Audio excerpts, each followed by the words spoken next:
Hello everyone, welcome back to the podcast. I'm Adrian Lloyd. This is just my stupid opinion.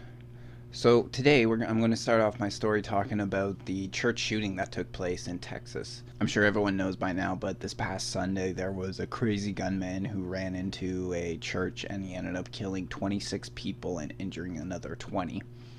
And there have been confirmed reports that several of those killed were children. The attack took place in Southern Springs at the First Baptist Church, and Southern Springs is a small town just outside of San Antonio. The shooter was a man named Devin Kelly, and the shooter was confirmed to be a man called Devin Kelly, who later on died after the shooting took place. New York wasn't that long ago.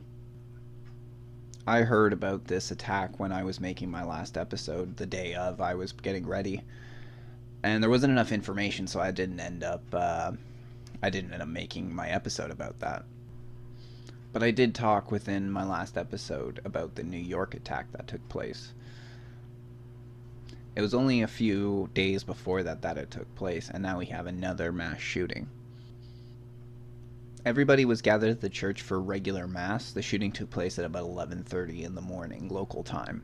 And the age of the victims are ranging from very young to very old. I think the youngest reported was 18 months, and the oldest one was 77 years old. The pastor wasn't in the church in the day of the shooting. However, his 14-year-old daughter was, and she ended up getting killed. Along with this, 8 other family members spanning 3 generations of this pastor's family were also killed in this attack. And as we take a look here through the faces of the victims, we can see that they're children, young women, family members. These are not the type of people who should be killed while praying in Mass. The church itself has a very good reputation, actually, of being very open, very friendly. They actually post their videos on YouTube showing the pastor giving his sermon. In a recent video that was posted on video before the attack, you can see in the video that the pastor is telling everybody inside the church to turn and hug whoever's there and thank them for just being there for that day. It was a very love thy neighbor moment, and honestly, there really is nothing more Christian than that. So to me, this was a good Christian church. This is not one that was preaching hatred or extremism. It was just a church in a small town for these locals to gather and, spend time with family, with friends on a Sunday morning. Which is what church is for some people. It's about the gathering. Sure, it's about worshiping God, but that's one time you guarantee you get to see everybody. In my opinion, a church like this should be the poster child of what Christianity truly is. This was every single good part of the Bible and of the Christian faith taken by this church, this pastor, and this community, and they personified it. And for some reason, payment for that is 26 of their worshipers dead and 20 more injured. Officials believe that this actually stemmed from a domestic violence issue. He had been sending violent messages to his mother, who was a worshiper at this church. Officials believe that the attack on the church was not just an attack on a church, but also was an actual act of revenge in terms for the shooter, Devin Kelly. I don't know what happened in his life to fuck him up this bad, but it led him down a bad path. And his family issues seem to have blown over to affect the entire community now. I don't know what part the mother plays in this. She may just be an innocent woman. I have not heard anything bad being spoken about the mother. So I do believe that it was a mentally unstable man who, whatever he was pissed off enough at his mom for to pick up a gun, I do not believe it was anything that truly warranted picking up a gun over. But this mentally unstable person, when you have access to weapons, and in his case, he glamorized them. There's posts on Facebook of him with his guns. And he was also, he's also ex-military. This is a perfect example of somebody who should not have a gun. That's not completely, though, the government's fault.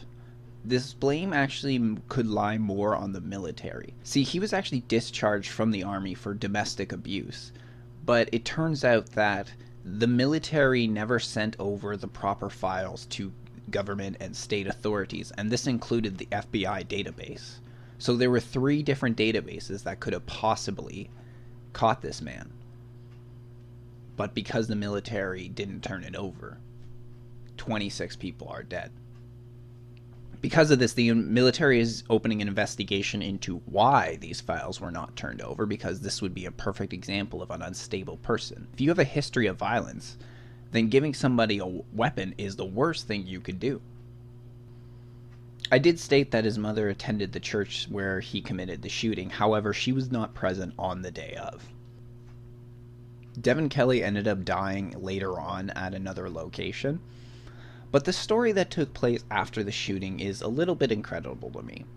See, Devin Kelly was clad up in ballistic armor, he had his weapons, and he committed the act of shooting. Right across the street was Stephen Wilford. Stephen Wilford was an ex-NRA weapons instructor. When he heard the shooting, Stephen Wilford grabbed his gun and he ran across the street barefoot in order to engage the shooter. And he ended up saying in an interview, quote, "He saw me and I saw him. I was standing behind a pickup truck for cover. I know I hit him. He got into his vehicle and he fired another couple rounds through his side window.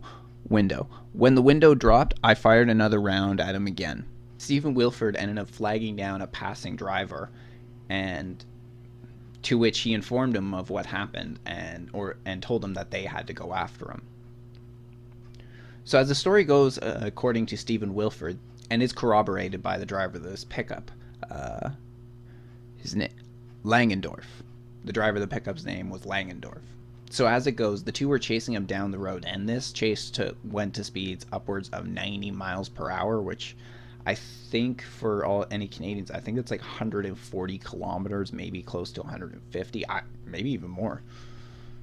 I just don't know the conversion offhand.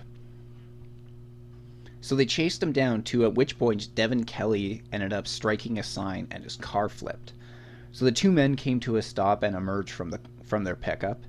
Stephen Wilford approached him with his gun and told him that to stay down. But there was no movement coming from the car. So when the police arrived a few minutes later and they ended up looking in the car, it turns out that Devin Kelly was dead. And as it stands, it's believed that he committed suicide with his own weapon. Police ended up confiscating 2 handguns from his car, and at the church when he was engaged in a gunfight with Stephen Wilford and he got injured, he ended up dropping a Ruger AR-556. And this AR was the weapon that he used to carry out the mass shooting inside the church.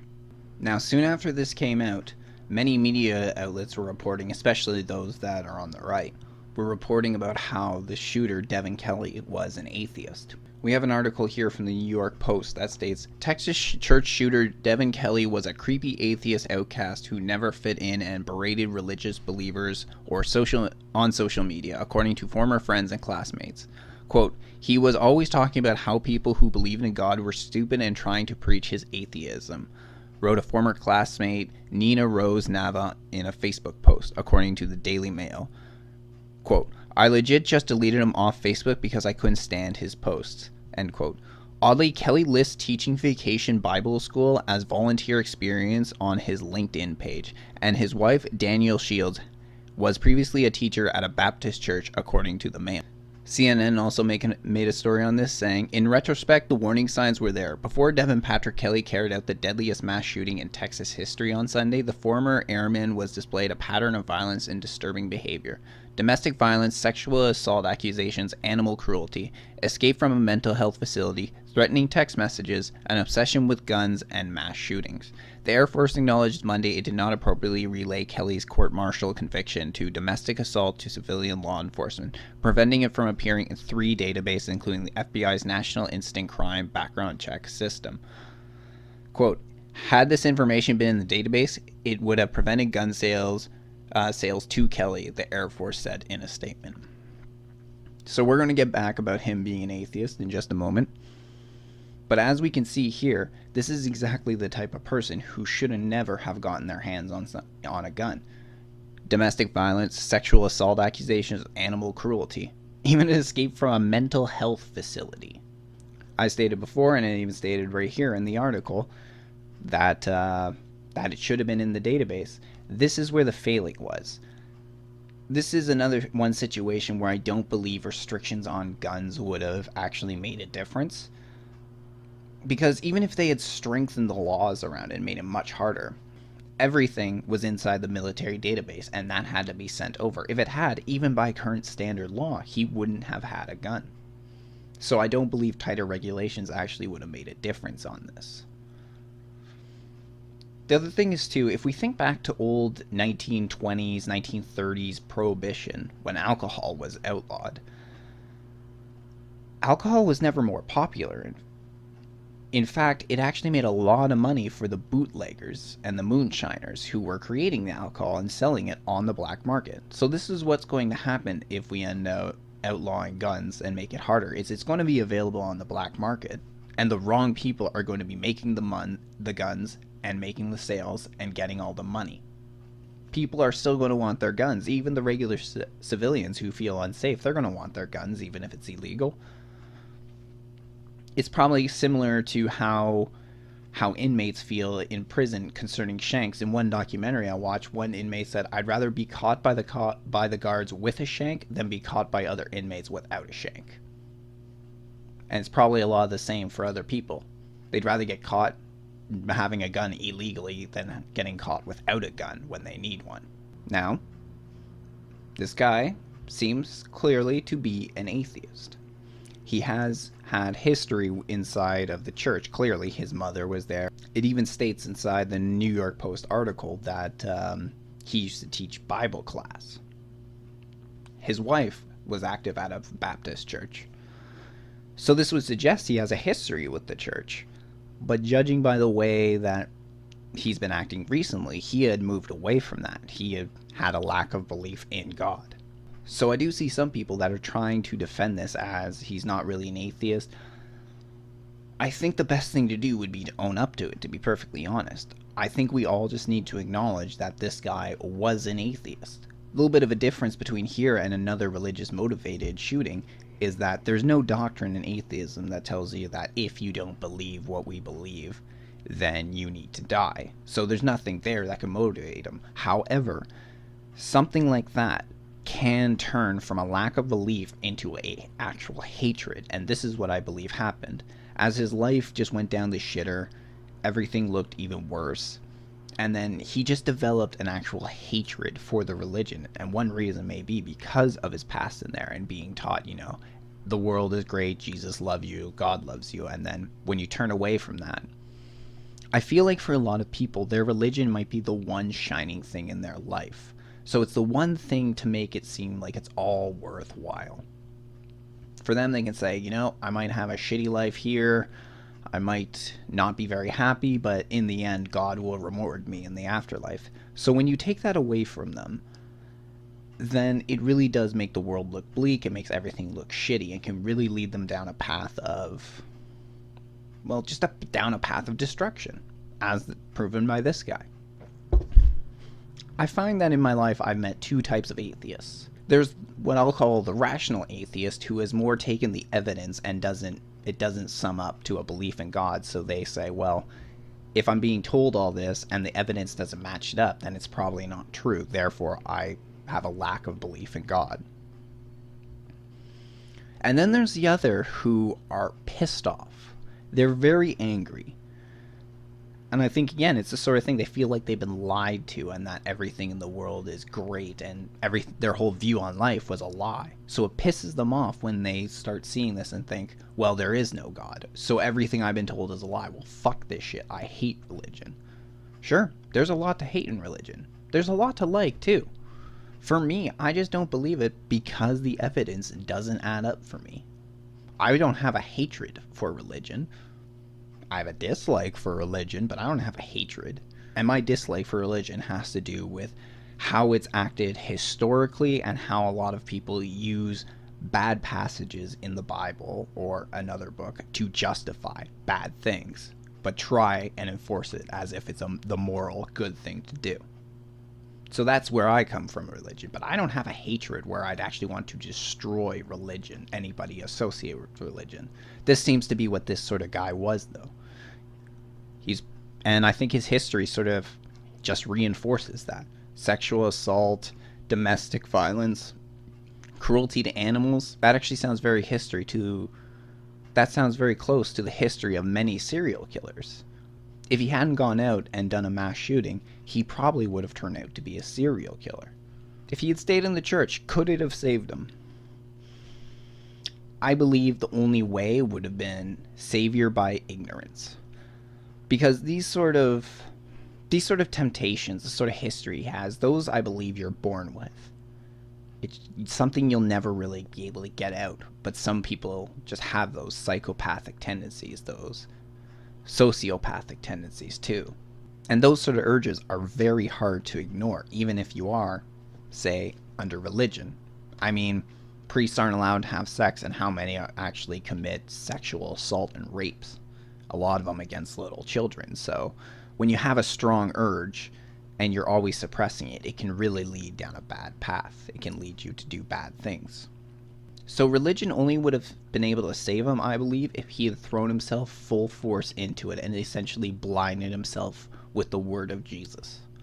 He would have to dedicate his whole life, and he would essentially be that religious nut who goes everywhere and just praises Jesus. That's the only way I believe he actually would have been saved from any sort of homicidal tendencies. But that would mean jumping far into religion. So, condemn the shooter.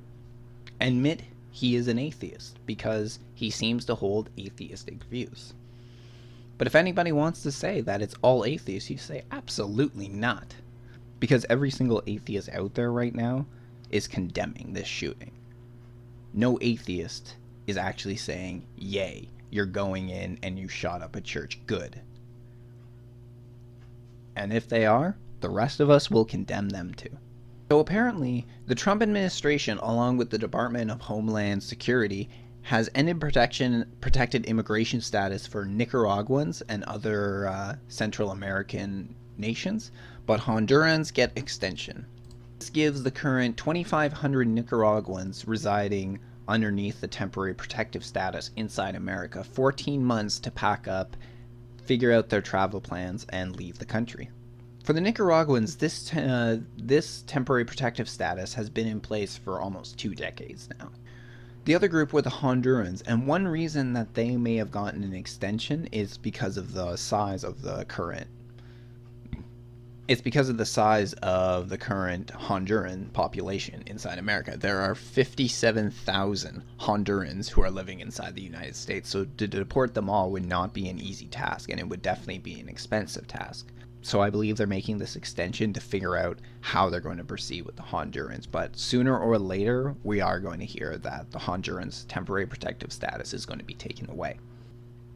The two groups were shielded from deportation after Hurricane Mitch hit Central America in 1998, and their TPS protection has been routinely renewed ever since. So this leaves the Nicaraguans until January 9th, 2019. January 9th, 2019 in order to leave the country. However, these Nicaraguans can also change their residency status. This can be done in a few different ways, such as reapplying for citizenship or a work visa or something of the sort. But the main reason the Trump administration has decided to end their temporary protective status is because it's been 2 decades and the threat of Hurricane Mitch is long since past, which is true. If they're being held there under because of that reason, then yes, it has been a long time since Hurricane Mitch has hit. That being said, there's a ton of storms that have gone around this summer, so it's not like the danger's done. Nicaragua's government, led by leftist President Daniel Ortega, did not formally request a TPS extension, they noted, whereas leaders from Honduras and El Salvador have waged a vigorous lobbying campaign to renew it. But the statement left open the possibility of ending the protections for Hondurans, adding, "It is possible that the TPS designation for Honduras will be terminated at the end of the 6-month automatic extension with an appropriate delay. The temporary protective status was created by Congress in 1990 to avoid sending foreign nationals to countries too damaged or unstable to receive them because of natural disasters, armed conflict, or health epidemics. Trump officials say previous administrations have disregarded immigration laws for too long, and they said Monday's decision was one that signaled that the era of automatic renewals for TPS recipients has ended.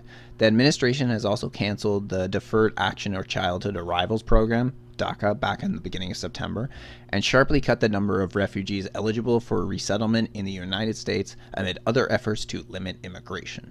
Africa was actually in the sights of the Department of Homeland Security this year as well, as they ended a few different TPS programs for different nations. This includes Sudan and Sierra Leone. Of course, expecting the lashback that would come out of this, Trump's administration did admit that they were aware that a lot of the places where they were looking to export these TPS recipients, there was a lot of corruption, a lot of crime. But they seem to believe that sending these recipients back to their home countries will help foster and build their home countries. I really don't know how this could be possible. I really just think it's a deflection by the Trump administration to try and avoid as much criticism as possible, because they knew this was going to get them in heat with the other side. The left is not going to be happy about this. The Haitians' temporary protective status was extended back in May by John Kelly, who then was the Department of Homeland Security Secretary, who's now currently sitting as Chief of Staff of the Trump administration. And actually, Kelly ended up stating that the reason that he gave the 6-month delay was to give the Haitians time in order to make their preparations and figure out whether they wanted to change their current status. Make flight preparations for home. As we all remember, there was the terrible earthquake back in 2010 that destroyed the entire nation and killed, I think 200,000 people. So there was a lot of Haitians displaced after this incident. Now, this is not exclusively a problem for America, because if you remember when incidents like DACA were going on and a lot of immigrants were unsure whether they were going to be able to stay in America, do you remember what happened? They all headed to Canada, and we saw a massive influx throughout the summer of asylum seekers crossing illegally into our country and then being taken, and that was it, being taken in. It's gotten so bad that there's over 1,000 asylum seekers that were sent to the old Olympic Stadium in Montreal. I don't know whether they're still there. I think they may be. But with this happening, if Canada doesn't make preparations, then we're going to see more headlines like these. And it's just going to keep getting worse. See, we need to keep our borders secure. We would like to help these refugees, but they have to come in through the proper way. They cannot enter illegally and then demand refugee status and protection and residency inside Canada. Sure, let's do what we can do to help, but that's not the way our system works. And right off the bat, it shows a huge disrespect for Canadian law and the Canadian system, because they're not abiding by going through the proper means. I know a lot of these people are doing this because they feel desperate and they need to leave. But this isn't quite like what we saw during the migrant crisis of 2015, when we literally saw hundreds and thousands of people all at once trying to get inside a border, fleeing. This are a few at a time. It's not like they're in extreme danger, like they're being hunted right now to the point where they need to get out of their country right now. They're using these crossings because they've heard of the loophole, that if they come in, they'll be arrested, and then essentially they can file for refugee status in Canada, which goes against a treaty signed by both Canada and America, the Safe Third World Agreement. That agreement essentially states that when you enter a country, either Canada or America, and you're looking for asylum, you have to file refugee status with the first country you enter safely. So if that's America, you have to file with them, and you can't then go and file another refugee claim with the other country. You can't then go to Canada and make a refugee claim. It's against the law. So they're doing that. They're crossing the border illegally when there is not a current danger right now. It's not like there's a bunch of guys on their heels, a few hours away chasing them to deport them. They're getting ahead of the curve. But so we have 1,000 or so of these asylum seekers living inside the old Montreal Olympic Stadium. And then back in the beginning of August, we had the military building a tent village in order to house the asylum seekers on the Quebec border. As now they're preparing winter residency for them. I understand that we need places to keep them, but we've just made slums. The Canadian military has set up slums. You're living in a stadium? You're living in a tent village? I don't really know how much better a winter trailer is, It's instead of going from a tent camp, instead of going from a tent village, it becomes a trailer park. And when we do things like this, it just shows that this can be done. That you can just cross the border and Canada will take care of you, even though this is not the way it's supposed to go. The way I see it should be done is it should be essentially a complete circle. Is that the refugee crosses over the illegal crossing, the RCMP are waiting there, they make the arrest, then they drive them back to an official border crossing and hand them over to American custom agents. That is the way it's supposed to go. The other thing is many of these asylum seekers are skipping lines. Back when I started my podcast, one of my friends at work was having a hell of a time getting renewed for his working visa. He was from England. But then we were hearing all these stories about, visas being handed out to all of these people who cross the border illegally. How is that fair that my buddy, who has done everything right, he just needed a renewed worker's visa, and he even stopped working because it was a couple months where he was waiting for it to get renewed. So he stopped working. He didn't work illegally.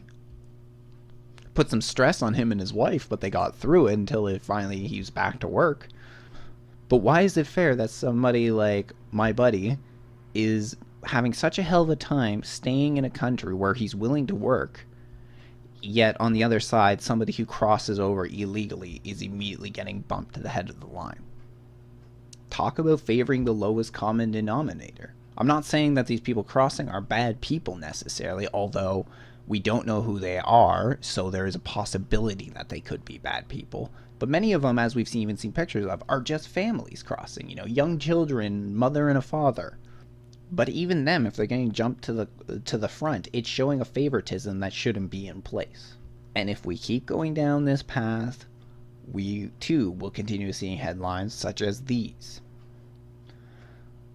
Because the far right is regaining support in Canada for this very reason, because of Justin Trudeau and not doing anything about this. People aren't happy because they can't find good jobs these days. The market is shit, and they feel like anybody else coming in is going to take their job. But more importantly than that, they want secure borders. They don't just want anybody coming in whenever they can. So, what do you think is going to happen if you don't put a cork in this bottle? Newton's third law: for every action there's an equal and opposite reaction. The more illegal refugees that we allow to flood into Canada, the larger and larger we're going to see these far right-wing groups grow. Now, some of them I question whether how really far right they are, because that seems to be a common slander these days. You just classify everybody on the far right. There's regular conservative groups that have preached conservative views for a long time that just these days are starting to be classified as far right, even though would be considered a standard conservative their whole life.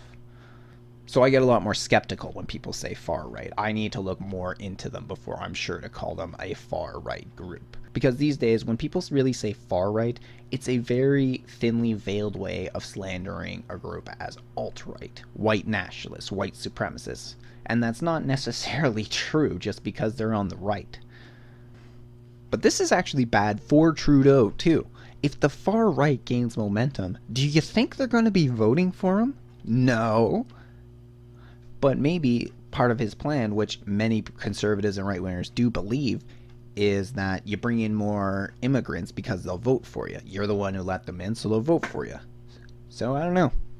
Maybe it's a conspiracy, right-wing conspiracy. Maybe it's true. Maybe Trudeau is trying to supplant citizens' votes, which he is continuously losing, with immigrant votes. Who knows? It's hard to tell. So this week, the world got a bombshell of a drop, and that bomb turned out to be called the Paradise Papers. For anybody who doesn't know what the Paradise Papers are, it's 13.4 million electronic documents related to offshore investment accounts. The papers ended up getting leaked to a German newspaper, and on November 5th, they ended up releasing the report. This document ended up originating from the offshore law firm Appleby. Inside these documents, there were over 120,000 different names worldwide linking to this offshore investments. Apparently, all these people invested so much into this that the total worth is $10 trillion. And it's linked to certain high-ranking people, such as Queen Elizabeth. Yeah, the idol queen. She's fucking being linked in this account. But our PM is not able to keep clean hands with this one either, because these Paradise Papers came back to finger him in this. Predictably, the opposition was full of concern Monday for the Prime Minister's association with a rich person who has been linked to an offshore account in the Cayman Islands. Rather, the opposition was concerned with Stephen Bronfman, a member of one of Canada's richest families, a friend of Trudeau, and the chief revenue officer of the Liberal Party of Canada. Bronfman once loaned $5 million to an offshore trust, and his investment company and the Bronfman family advised and did business with the trust, according to a report on the Paradise Papers, a leak of millions of records from 2 offshore services firms and 19 tax havens. Quote, Stephen Bronfman is the Prime Minister's top money man. The Prime Minister's vacation with him, and even broke with protocol to bring him to the state dinner with President Barack Obama.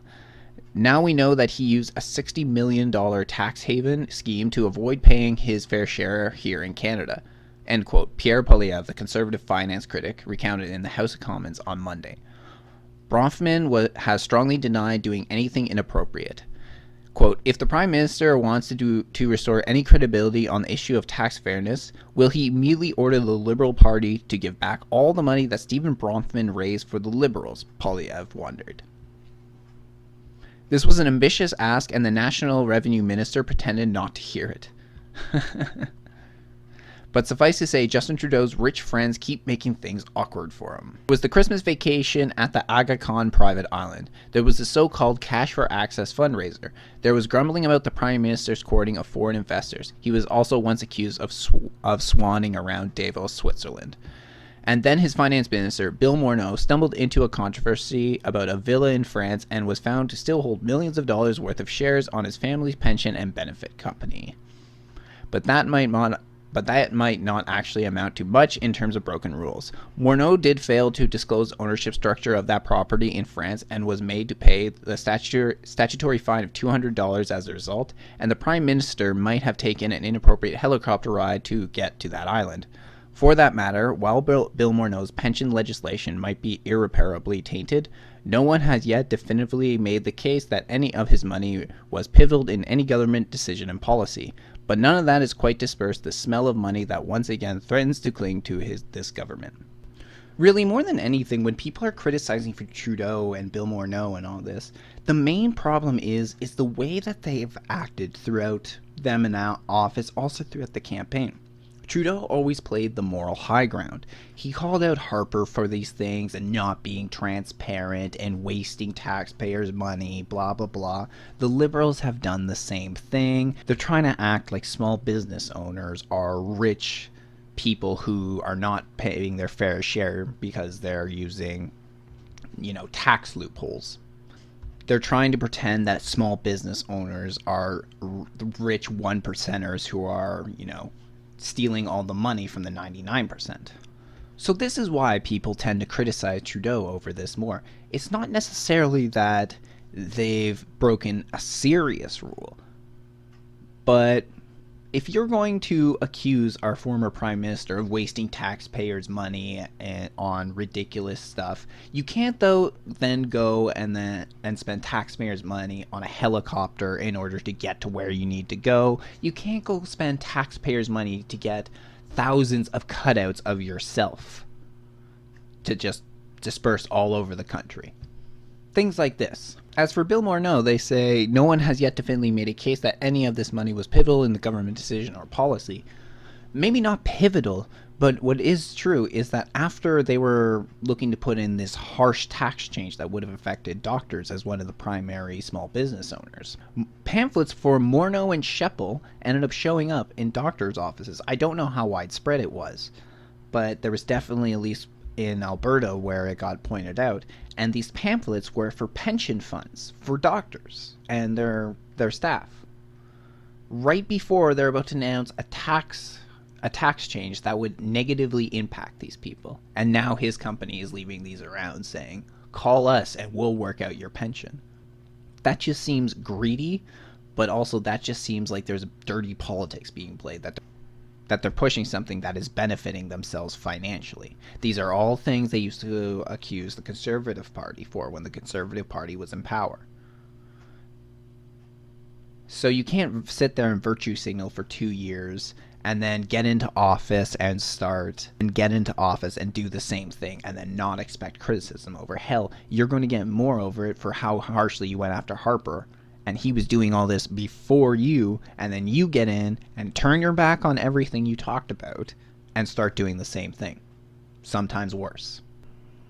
And the other thing that makes it so ridiculous is that even if there's not much in these Paradise Papers, let's just say, Trudeau, Morneau, and the rest of the Liberal Party have been campaigning about these small business owners. Oh, they're stealing, using these tax loopholes.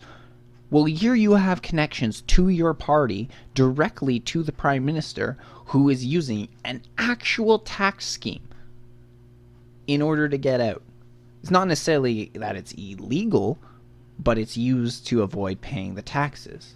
Something that you're saying the rest of us are doing.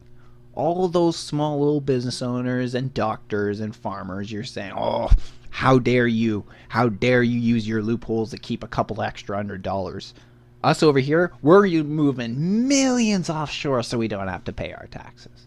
Trudeau sought to deal with his own affluence early, publicly detailing his wealth in 2013. But this summer tax policy controversy has also revived conservative interest in his family fortune, as he calls it. In an interview with CBC in 1972, his father was asked about his image as a dilettante and presented with a suggestion that perhaps a man of wealth couldn't be counted on to be serious. Quote, I don't judge a man's idea or his performance based on size of his pocketbook. I look at what he does, what he produces, end quote. Pierre Trudeau responded. And I ask that we judge our political leaders by that. Ouch, speared by your own father's words. Justin Trudeau would surely ask the same. Judge him not by his own pocketbook or the pocketbooks of those in his vicinity. It's the hypocrisy of how he does it. Trudeau tries to act like your average, down-to-earth, day-to-day human being. Or Canadian, I should say. He tries to say, I'm part of the struggle. I've lived your life and I'm here fighting for you. When he's been born with a golden spoon up his ass. He was the fucking Prime Minister's son, for Christ's sake. He pretty much has no job his entire life, but when he does, he gets the most slacker job you could get. A part-time kindergarten teacher. Now, don't get me wrong. Dealing with kids can be difficult, and even being a kindergarten teacher can be difficult. I know my mother-in-law used to be a kindergarten teacher. She teaches older grades now, but when I first met her back when I was 16, she was a kindergarten teacher. And the way kids can be, they can be a handful sometimes. But a part-time kindergarten teacher, to me, just sounds like the most slacker job ever. Till it blew up in their faces, Trudeau and Finance Minister Bill Morneau spent weeks portraying small business owners across Canada as corporate fat cats, whom they accused of unfairly taking advantage of tax laws to avoid paying their fair share of income taxes decent, hard-working middle-class Canadians pay. And yet, through all of their rantings, everyone knew that compared to the offshore tax haven used to be a super rich to avoid paying taxes in Canada, Trudeau's small business tax reforms, now downsized in the face of national outrage, were going after, relatively speaking, chump change. The penny may have dropped over the weekend when the Toronto Star and CBC, citing a massive leak of tax documents from two major offshore tax firms dubbed the Paradise Papers, revealed two prominent federal Liberal fundraisers were linked in a complex offshore tax haven that puts $60 million, quote, beyond the reach of tax collectors in Canada, Israel, and the U.S., end quote. First was Stephen Bronfman of the Canada iconic Bronfman family, who, aside from being a close friend to Trudeau, was also his chief fundraiser for the 2016 election. The Bronfman family is most famous for the Montreal Expos and the Eaton Centre. And it was in late 2013 that Bronfman ended up coming on as Trudeau's financial advisor. The second was Leo Colbert, a senior fundraiser for Trudeau's father, Pierre, when he was Prime Minister, a powerful former Liberal senator, Stephen Bronfman's godfather, and a close friend of the Bronfman family. The story of the Colbert Trust also raises a larger question about potential conflict of interest at the intersection of wealth and political power at the highest levels in Canada. Leo Colbert chaired the Senate Powerful Banking Committee in the early 2000s while it was considering legislation to crack down on the types of offshore trusts in which he and his family were invested. The proposed legislation languished for 14 years before a version passed in 2013.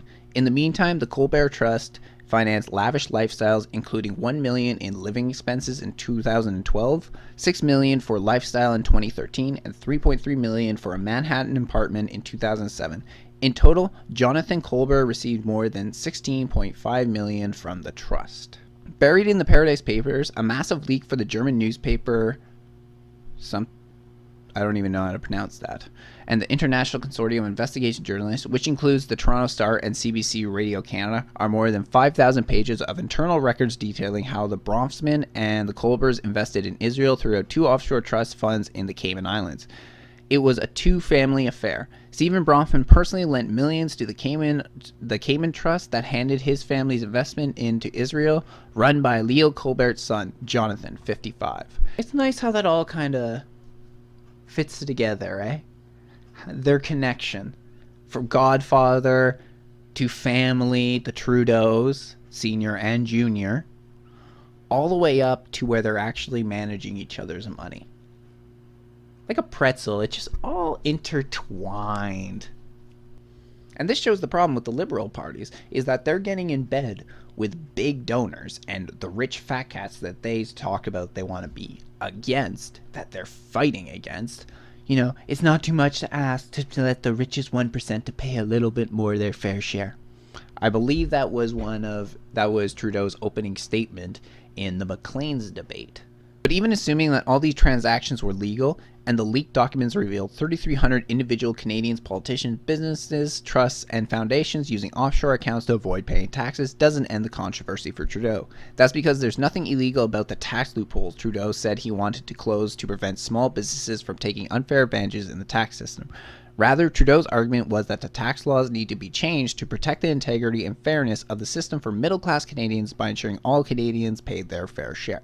So our doctors and our farmers are screwing all the working class people, and they're not being fair. But somehow our Prime Minister's involvement with rich millionaires and billionaires using offshore accounts to avoid paying taxes is fair?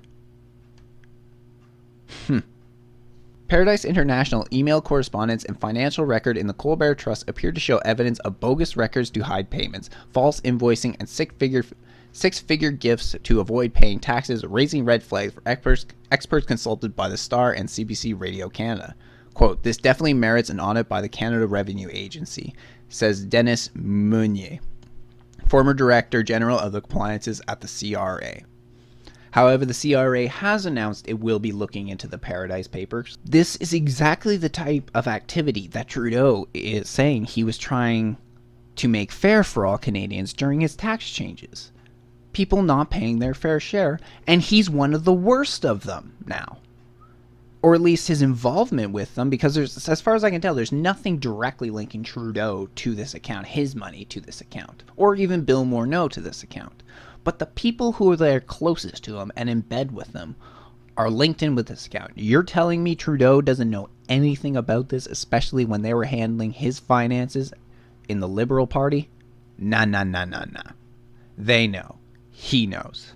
But he's letting it go on, and he's turning around to all of us, wagging his finger and telling us, you guys are so bad, you're using little loopholes in order to save a few extra bucks.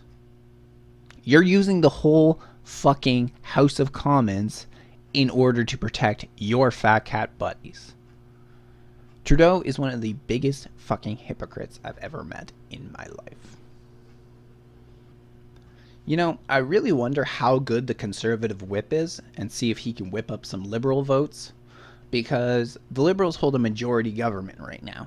So we can't push a vote of no confidence because it'll easily get voted down by the rest of the Liberals.